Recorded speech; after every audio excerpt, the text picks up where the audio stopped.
네. 오늘 제가 함께 먼저 나눌 말씀 제목은 기도의 주님의 기도에 대한 교훈이라는 제목입니다. 여러분께서는 제가 먼저 질문을 하나 드리겠습니다. 우리가 신앙생활을 한다라고 생각을 할 때 실제적으로 우리의 삶을 통해서 나타나는 실천적 활동이 무엇이라고 생각하십니까? 다시 말씀드리면 우리가 구원을 받아서 옛사람을 벗고 주 안에 새 생명을 얻어 우리가 살게 되었다고 이야기합니다.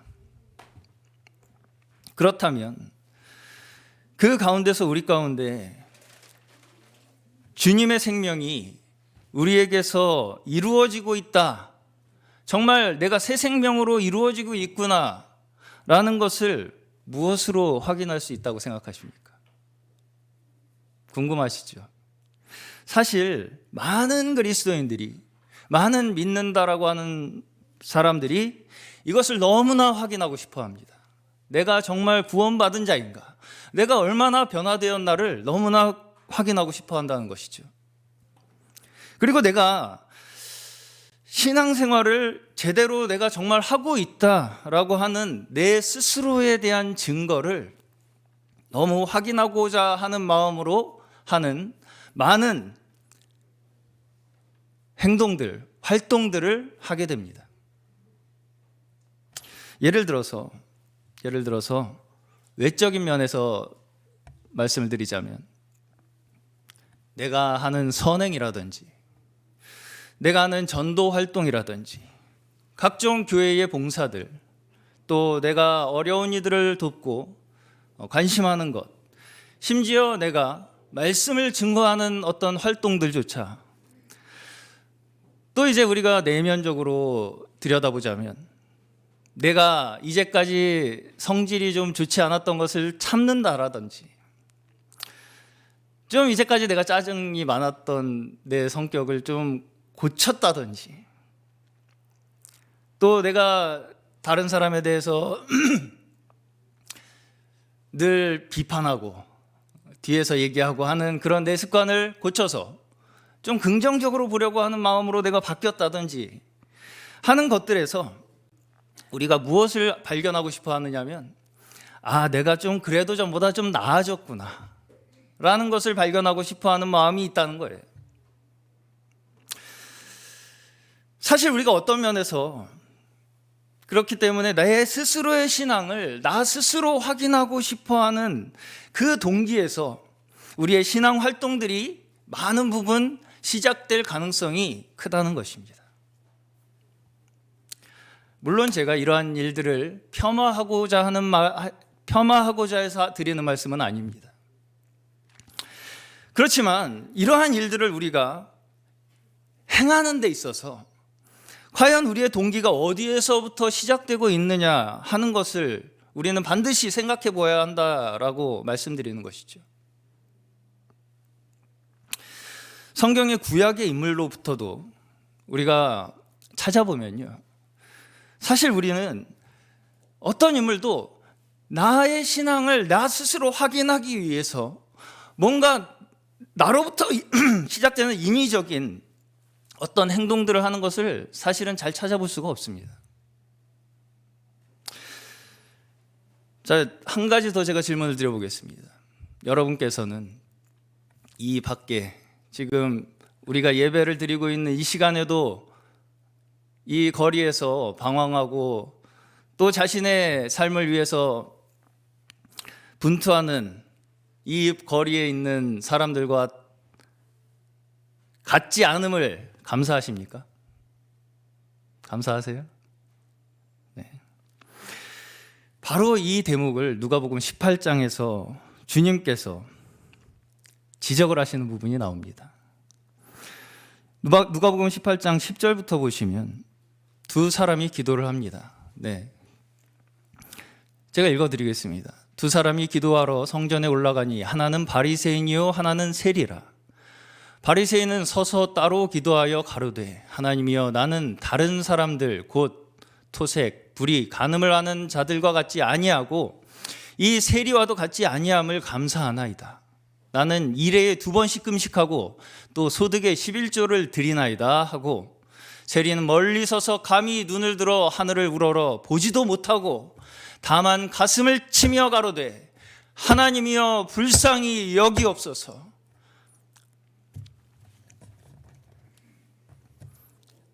나는 죄인이로소이다 하였느니라. 내가 너희에게 이르노니 이 사람이 저보다 의롭다 하심을 받고 집에 내려가느니라. 무릇 자기를 높이는 자는 낮아지고 자기를 낮추는 자는 높아지리라 하시니라.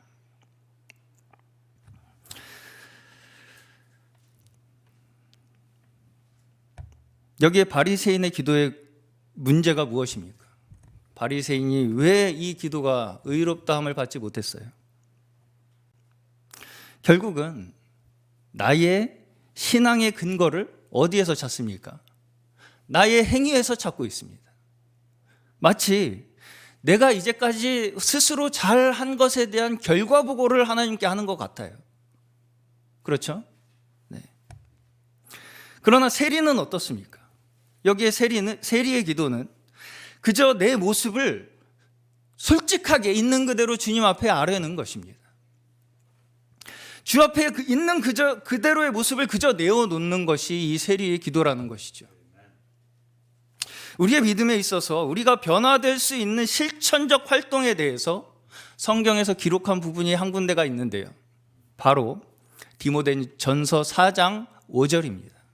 디모데전서 4장 5절을 한번 띄워줘 보십시오. 함께 한 목소리로 한번 합독하시겠습니다. 시작.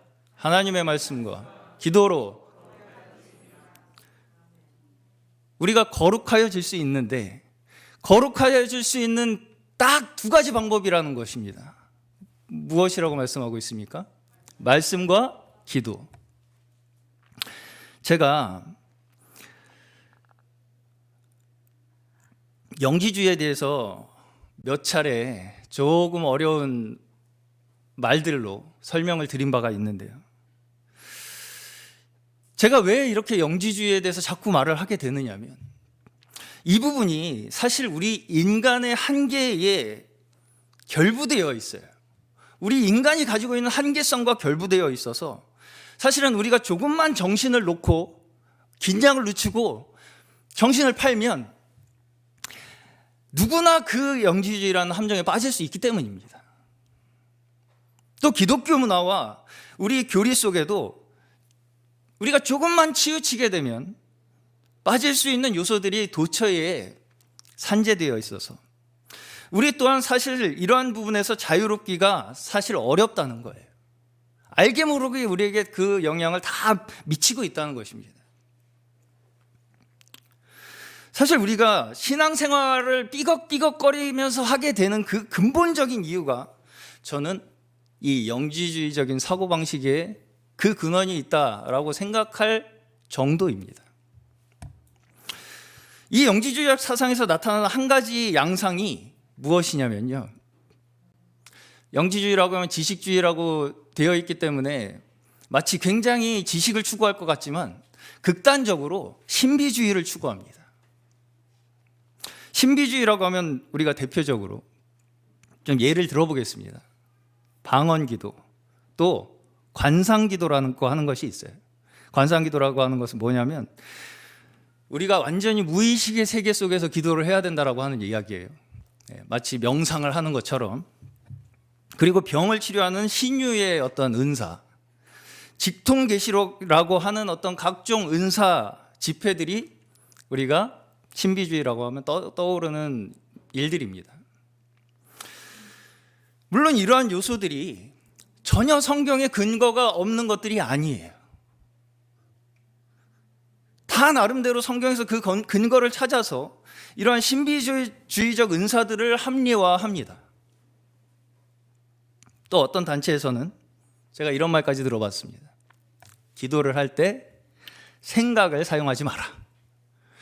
저는 그게 무슨 말인지 참 이해가 안 갔었습니다. 지금 생각해 봤을 때 관상 기도의 일종이 아닌가라고 생각이 듭니다.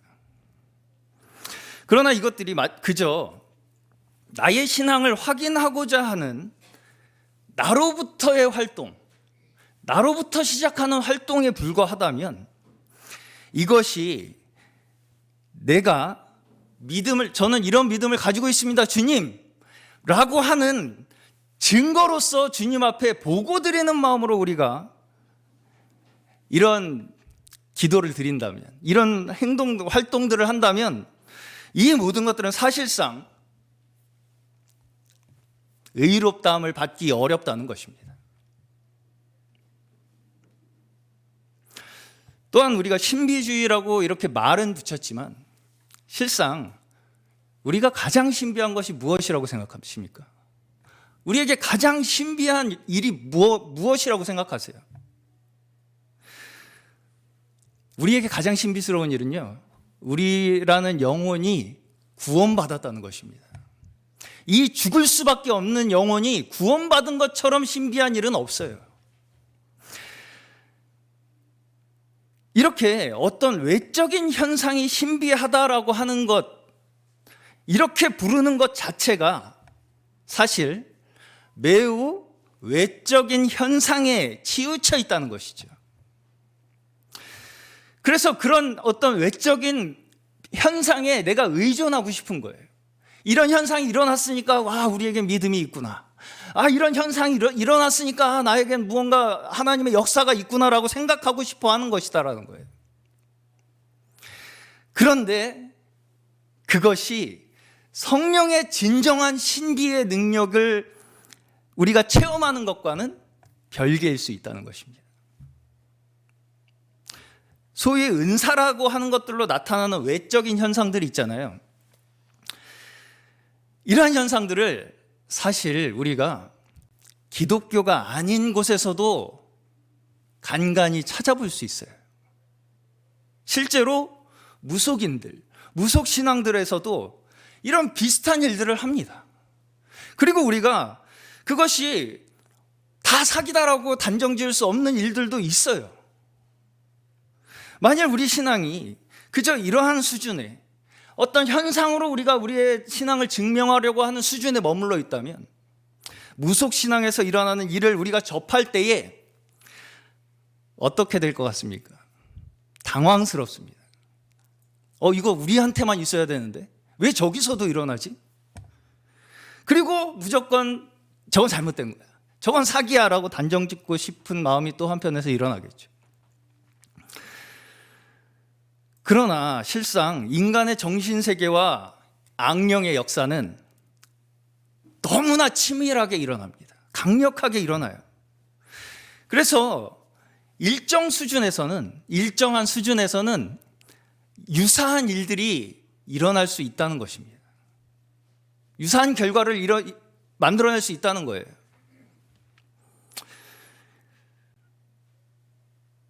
그리고 사실상 진정 근원, 영적 세계의 근원에서부터의 변화가 아닌 이런 현상적인 일들은 우리가 진정한 영적인 역사라고 말하기 어렵다는 것입니다. 단정짓기 어렵다는 거예요. 오히려 매우 외적이고 현상에 치우쳐 있는 거예요. 이게 현상에 치우쳐 있는 우리의 눈으로 확인하고 싶은 거예요. 내가 확인하고 싶어, 내 눈으로.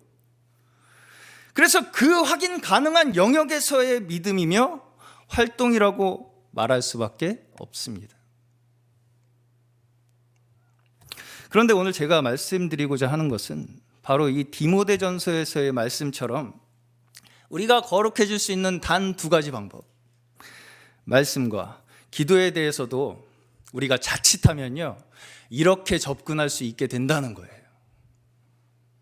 무슨 말씀이냐면 극단적 예를 조금 하나 들어드리겠습니다. 제가 직접 들은 얘기는 아니지만 전해 들은 얘기인데 어떤 성도님께서 자신의 중요한 중대사를 결정하는데 어떻게 결정을 하셨냐면 성경을 딱 펼쳐서 딱 짚은 그 성경 구절, 지금 나한테 하나님이 주시는 구절이다. 그렇게 해서 자신의 중대사를 결정하고 매우 큰 낭패를 보았다는 이야기를 들은 적이 있습니다. 네. 이러한 맥락에서 사실 저희가 이제 이 연말 송구영신 때 말씀 카드 이렇게 나눠 드리잖아요. 그런 일들을 이제 교회에서 많이 하게 되는데 이런 맥락에서 그거를 좀 안 좋아하시는 목사님들도 계세요. 예. 뭐 그 정도까지는 저는 애교라고 볼 수 있다고 생각을 하는데 어쨌든 또 이제 기도 방면에서 저희가 생각을 해보면 예를 들면 사실 기도는 한도 끝도 없습니다. 뭔가 기도라는 것을 우리가 어떤 방면에서 마법의 램프를 문질러서 지니에게 소원을 비는 것 같은 그런 것처럼 생각하는 경향이 있다는 것이죠. 조금 더 쉬운 비유로 말씀드리자면 기도를 마치 기계에 들어있는 자판기 속에 들어있는 뭔가를 내가 누르면 바로 나오는 것처럼 뿅 하고 뭐가 나타날 것처럼 그렇게 생각한다는 것입니다. 그래서 이렇게 해서 기도가 응답이 이루어지지 않잖아요. 그럼 이게 뭐야? 내가 분명히 입력을 했는데 왜 안 나와? 라고 하면서 그때부터 뭐가 시작됩니까? 원망이 시작됩니다. 자판기 고장으로 이 내 돈을 먹은 이 기계 고장났네 하면서 원망하듯이 원망하기 시작한다는 거예요. 그런데 사실 어떤 면에서 이 정도만 돼도 좋은 믿음이라고 말할 수도 있을 수도 있어요. 왜냐하면 사실 아무 생각 없이 그냥 예의상 기도하고 응답은 내가 하려는 그런 기도가 사실은 더 많을 수 있다는 것이죠. 이 모든 것들이 현상에 치우친 물질주의적 신앙이라는 것입니다. 물질주의적 신앙이에요. 그러나 디모데전서 4장의 맥락에서 왜 말씀과 기도로 거룩하여진다는 말씀을 하게 되었는지를 우리가 찾아보게 되면 당시 에베소 교회에 디모데가 섬기고 있던 에베소 교회에 외적으로 혼인을 금하고 뭔 먹고 뭐는 먹지 마라라고 하는 가르침이 있었다는 것입니다. 그리고 사도 바울은 이러한 가르침을 귀신의 가르침이라고 규정합니다. 제가 무슨 말씀을 드리고 싶은 것이냐면 우리의 기도가 잘못하면 외적 행위나 결과에 치우친 쪽으로 흐를 수가 있다는 거예요. 네, 여기서 제가 잊지 못할 평생에 한 가지 기도가 있습니다. 저의 기도인데요. 무슨 기도였냐면 결혼을 앞둔 청년들이 다들 하신다는 배우자 기도였습니다. 배우자 기도였는데 저는 이제 다른 청년들과는 다르게 주님 이런 배우자를 주세요가 아니라 주님 이 사람을 주세요 이렇게 기도를 했는데요. 당시에 제가 한 20대 초반이었습니다. 한 21살 때였는데 여러모로 상황이 어려웠습니다. 매우 어려운 난관에 봉착해 있는 그 시기에 당시 저는 아직 신앙적으로 뭐가 뭔지 잘 알지도 못하던 때였어요. 더더욱이나 제가 뭔가 주님을 섬기겠다라는 생각은 사실은 상상도 하지 않고 있었던 때였습니다. 그때 그 너무나 저에게는 절박한 그 상황에 했던 기도가 생각이 나는데요. 그때 뭐라고 혼자 기도를 했었느냐면요.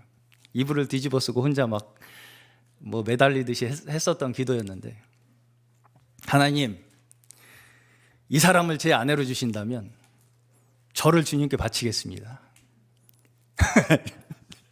라고 기도를 했습니다.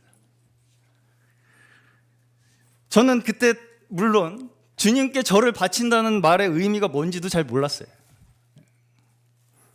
그런데 제가 원하지도 않았고 심지어 제가 무슨 뜻인지 알지도 못하고 드린 그 서원을 하나님께서는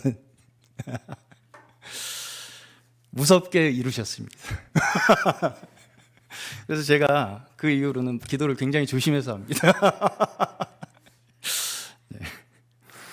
그런데 그때 드린 제 기도가 왜 이렇게 일정일획 틀리지 않고 정확하게 이루어졌는지 다시 생각해 보면 그때 저의 기도는 어떤 종교적 행위가 아니었어요. 하나님을 시험하는 기도도 아니었어요. 뭐 이거 들어주시면 좋을 것 같아요. 뭐 이런 태도의 기도가 아니었습니다. 정말 절대자 하나님이 계시다면 내 앞에 지금 내 말을 들어주세요 라는 절박함이 저에게 있었기 때문이 아니었나 싶습니다. 물론 지금에 와서 그 모든 것조차 주님의 손바닥 안에 있었기 때문이겠죠. 말씀을 정리하겠습니다. 우리가 많은 경우 기도를 한다는 것에 대해서 그저 어떤 우리가 기계에 입력하는 것처럼, 기계에 무슨 명령어를 입력하는 것처럼, 또는 나의 신앙생활의 하나의 그저 증명 정도로 생각하는 것은 아닌가라는 생각이 들었습니다. 하나님께 그저 하나님 제가 이렇게 잘하고 있습니다 하는 보고 정도로 생각한다는 것이죠. 기도는 살아계신 하나님의 영적 권능과 우리 인간의 현실의 삶을 하나님의 영적 권능, 능력과 우리의 현실의 삶을 연결시켜주는 연결고리입니다. 기도로 하나님의 영적 능력을 우리는 현실화시키는 거예요. 정말 하나님을 살아계신 아버지로서 내가 믿는 믿음으로써 그분과의 인격적인 만남을 통해 우리의 현실에서의 삶의 열매가 맺어질 수 있는 근원이 바로 기도에 있다는 것입니다.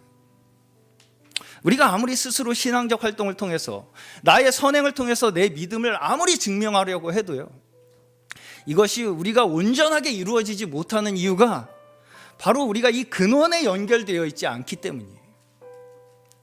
그렇기 때문에 우리는 늘 그 근원에 연결되기 위하여 오늘 말씀처럼 쉬지 않고 기도해야 하고요. 이것은 물론이고 기도를 위해서 우리의 몸의 실제적인 드려짐, 시간과 장소를 구별하여 드리는 그 실제의 생활 속에서 우리가 드려지는 정해진 기도가 바로 우리를 그렇게 계속 갈 수 있게끔 하는 원동력이 되는 것입니다. 이 시간 저희 모두가 기도를 우리 신앙생활의 근원으로 삼고 이것으로 말미암아 진정 우리의 삶 속에서 성령의 능력이 온전히 일어나고 그 능력을 체험하시는 저희 모두 되게 해주시기를 주님의 이름으로 간절히 축원합니다. 우리 함께 기도할 수 있는데 라는 찬양 함께 들으시며 우리 나눈 말씀 다시 한번 기억하시겠습니다.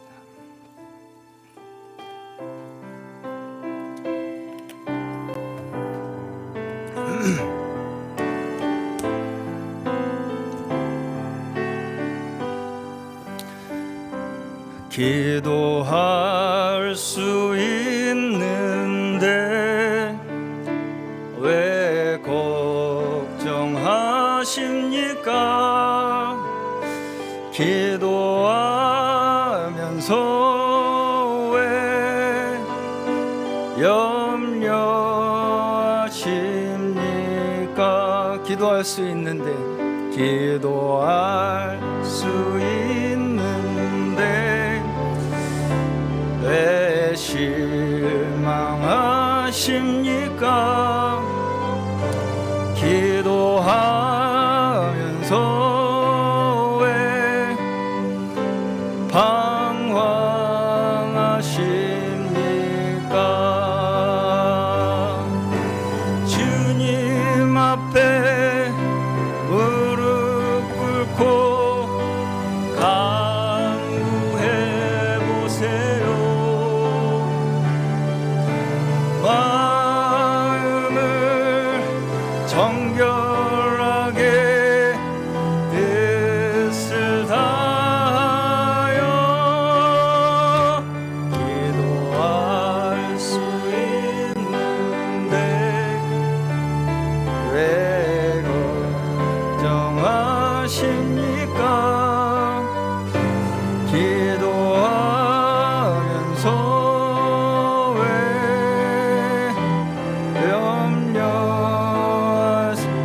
기도할 수 있는데 왜 걱정하십니까? 기도할 수